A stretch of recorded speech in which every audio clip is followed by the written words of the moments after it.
परिश्रमात प्रचंड मोठी वृद्धी, लाभासह खर्चाची स्थिती. आपल्या उद्दिष्टांकडे लक्ष केंद्रित करून त्यांच्या प्राप्तीसाठी निरंतर प्रयत्न करायला हवे. लक्षवेधी बाणासारखे तुमचे प्रयत्न नियंत्रित आणि केंद्रित असायला हवे. ही बाब धनु राशीच्या जातकांनी या महिन्यात प्रामुख्याने लक्षात घ्यायला हवी. एक ध्येय निश्चित करून वाटचाल करणाऱ्या लोकांची रास म्हणून धनु राशीची विशेष ओळख आहे. साक्षात देवगुरु बृहस्पती तुमचे राशीस्वामी आहे, त्यामुळे तुम्ही सतत ध्येय निश्चित करून वाटचाल करीत असतात. नमस्कार, मी ॲस्ट्रोगुरू डॉक्टर ज्योती जोशी सर्व ज्योतिषप्रेमी व अभ्यासकांचं मनपूर्वक स्वागत करते. आपण सप्टेंबर 2024 या महिन्याचं राशी भविष्य समजून घेत आहोत.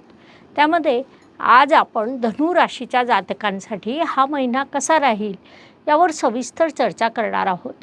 विविध दृष्टिकोनातून या महिन्यातील ग्रहस्थितीचं शास्त्रोक्त विश्लेषण करणार आहोत. सोबतच व्हिडिओच्या शेवटी मी तुम्हाला या महिन्यात करावयाचे विशेष उपाय सांगणार आहे. त्यामुळे व्हिडिओला शेवटपर्यंत बघायला विसरू नका. अजून एक महत्त्वाची बाब म्हणजे विविध दृष्टीने हा महिना तुमच्यासाठी कसा असेल हे आम्ही नेहमीच खूप सविस्तरपणे सांगत असतो. त्यानुसार या महिन्यात तुम्हाला काय अनुभव आले ते तुम्ही कमेंटद्वारे आमच्यापर्यंत पोहोचवू शकता, जेणेकरून आमच्या या मार्गदर्शनाचा तुम्हाला लाभ होत आहे ही बाब आम्हाला कळेल.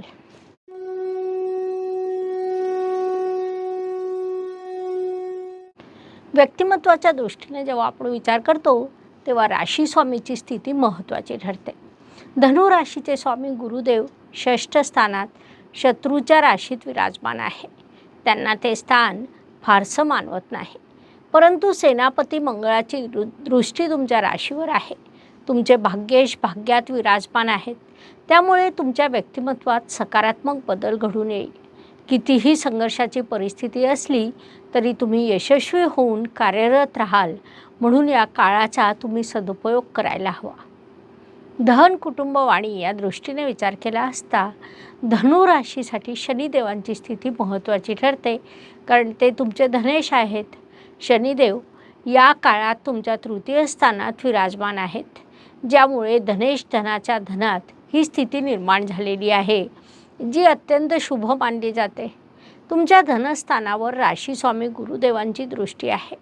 गुरुदेव तुमच्या पत्रिकेतील अर्थत्रिकोण पूर्ण करीत आहेत, त्यामुळे धनलाभाच्या संधी निर्माण होणं, कौटुंबिक वातावरण आनंदाचं राहणं अशा गोष्टी या महिन्यात अगदी सहज घडून येऊ शकतात. थोडक्यात या सर्व दृष्टीने हा काळ तुमच्यासाठी शुभ म्हणता येईल. त्याचा पूर्ण लाभ घ्यायला हवा.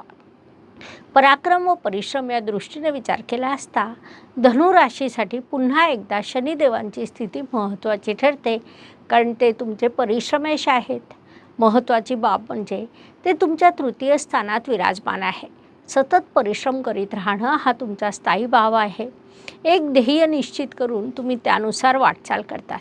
त्यासाठी शनिदेव तुम्हाला नेहमीच सहकार्य करीत असतात. आता ते तुमच्या तृतीय स्थानात विराजमान आहे. उपचय स्थान असल्यामुळे शनिदेवांना ते विशेषत्वाने मानवतं. त्याची शुभ फळं तुम्हाला प्राप्त होतात, म्हणून या काळाचा तुम्ही पुरेपूर उपयोग करून घ्यायला हवा.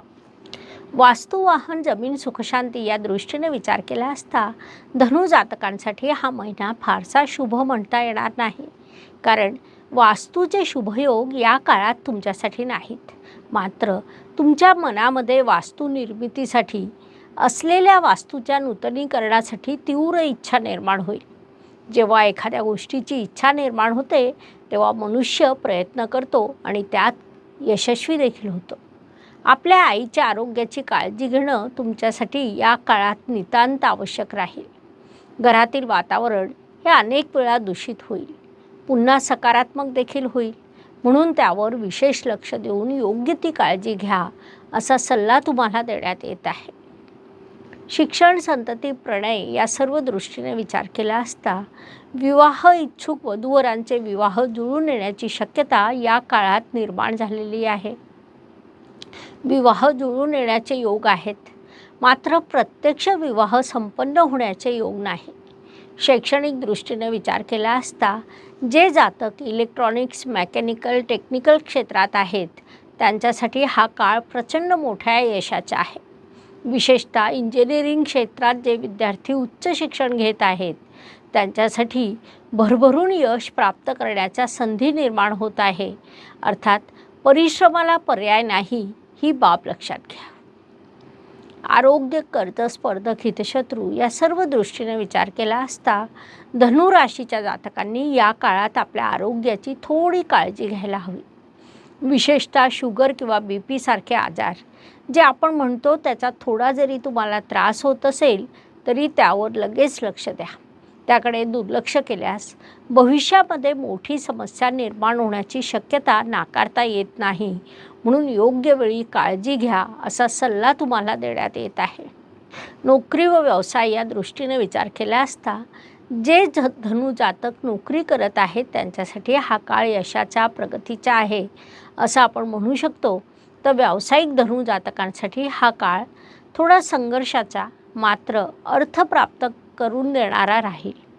या काळात तुम्हाला आर्थिक लाभ होईल.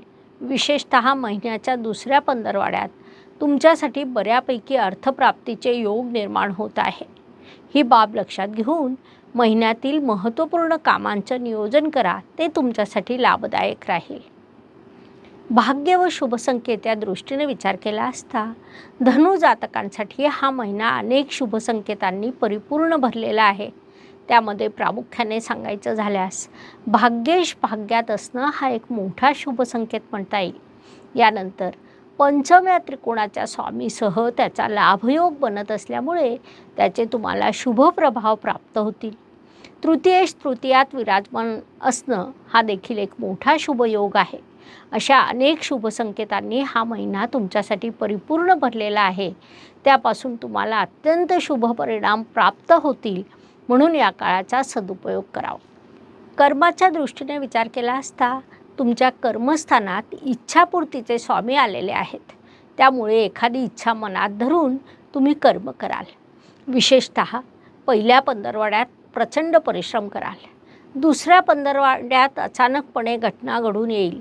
यासारखे अनुभव तुम्हाला या महिन्यात प्राप्त होतील. त्यातून योग्य तो लाभ देखील मिळेल. लाभाच्या दृष्टीने विचार केला असता धनु जातकांसाठी हा सप्टेंबर महिना मोठ्या लाभाचा आहे. लाभाच्या विविध संधी प्राप्त होणं, शेअर मार्केटमधून, जुन्या जमिनीतून, एखाद्या प्लॉटमधून किंवा गोल्डसारख्या ठिकाणी जिथे तुम्ही मागील काळात गुंतवणूक केलेली असेल तेथून तुम्हाला प्राप्त होऊ शकतो. पारंपरिक प्रॉपर्टीतून देखील तुम्हाला योग्य तो लाभ प्राप्त होईल.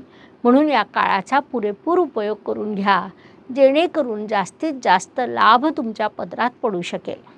व्यय व परदेशगमन या दृष्टीने विचार केला असता धनु जातक या काळात मुख्यतः अनेक प्रवास करणार आहेत. शिक्षणासाठी, नोकरीसाठी, व्यवसायासाठी तुम्ही प्रवास कराल. त्यातही सर्वात जास्त प्रवास शिक्षणासाठी होताना दिसत आहे. आता प्रवास म्हटला की खर्च आला, त्या पद्धतीने तुमचा खर्च देखील होईल. मात्र शिक्षणावरील खर्चाला आपण खर्च न म्हणता गुंतवणूक म्हणत असतो. ही गुंतवणूक तुम्हाला दीर्घकालीन लाभ देईल.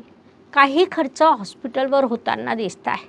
कुटुंबासाठी काही खर्च करावा लागणं, विशेषतः जोडीदाराच्या आरोग्यावर काही खर्च होताना दिसत आहे. संततीच्या शिक्षणासाठी किंवा त्याची एखादी इच्छा पूर्ण करण्यासाठी तुम्हाला खर्च करावा लागणार आहे. म्हणून तशी मानसिकता तयार करून घ्या, हा सल्ला देण्यात येत आहे. प्रत्येक दिवस प्रत्येकासाठी चांगला जात नाही. आयुष्य हे सुखदुःख चढउतारांनी भरलेलं असतं. त्यानुसार महिन्यातील काही दिवस हे प्रत्येकासाठी अत्यंत शुभ, काही तणावाचे, संघर्षाचे जातात. आपण त्या काळात कसं वागतो यावरून आपलं यशापयश ठरतं. त्या दृष्टीने या महिन्यात धनु जातकांसाठी 4, 13 आणि 22 हे दिवस शुभ आहेत. म्हणून महत्त्वाची कामं तुम्ही पूर्ण करण्याचा प्रयत्न करा. तर 1, 11 आणि 19 हे दिवस तुमच्यासाठी अशुभ आहे. संघर्षाचं प्रमाण वाढलेलं असेल. म्हणून या दिवसांमध्ये स्वतःची योग्य ती काळजी घ्या, जेणेकरून आपलं मानसिक स्वास्थ्य टिकून राहील. उपायांच्या दृष्टीने विचार केला असता ज्योतिषशास्त्रामध्ये खूप छोटे छोटे मात्र मोठा परिणाम करणारे उपाय सांगण्यात आलेले आहेत. अशुभ गोष्टींची अशुभता कमी करण्याचं, शुभ गोष्टींची शुभता वाढवण्याचं सामर्थ्य त्यात असतं. त्यानुसार सप्टेंबर महिन्याचा विचार केला असता या काळात धनु राशीच्या जातकांनी गुरुवारी भगवान विष्णू आणि महादेवांची पूजा करावी. त्यांना प्रसाद म्हणून बेसनाचे लाडू चढवावे. प्रत्येक गुरुवारी हा उपाय केल्याने कुंडलीतील गुरु प्रबळ होतो. म्हणून हा उपाय तुम्ही नक्की करायला हवा. त्याचे शुभ परिणाम प्राप्त होतील. अशा पद्धतीने मेष ते मीन प्रत्येक राशीसाठी सप्टेंबर 2024 कसा राहील हे सांगण्यासाठी आम्ही 12 व्हिडिओ या चॅनलवर अपलोड केलेले आहे. मासिक आणि वार्षिक राशी भविष्य आपण चॅनलवर सांगत असतो आणि दैनिक आणि साप्ताहिक राशी भविष्य हे आमच्या व्हॉट्सअप ग्रुपमध्ये आम्ही शेअर करत असतो. त्यामुळे तुम्हाला दैनिक आणि साप्ताहिक राशी भविष्य हवे असल्यास तुम्ही तिकडे आमचा कोणताही ग्रुप जॉईन करू शकता. व्हिडिओ आवडल्यास लाईक, शेअर, सबस्क्राईब करायला विसरू नका. तसंच कमेंट बॉक्समध्ये हर हर ज्योतिष, घर घर ज्योतिष अवश्य लिहा. धन्यवाद. शुभम भवतु. जय ज्योतिष. नमस्कार.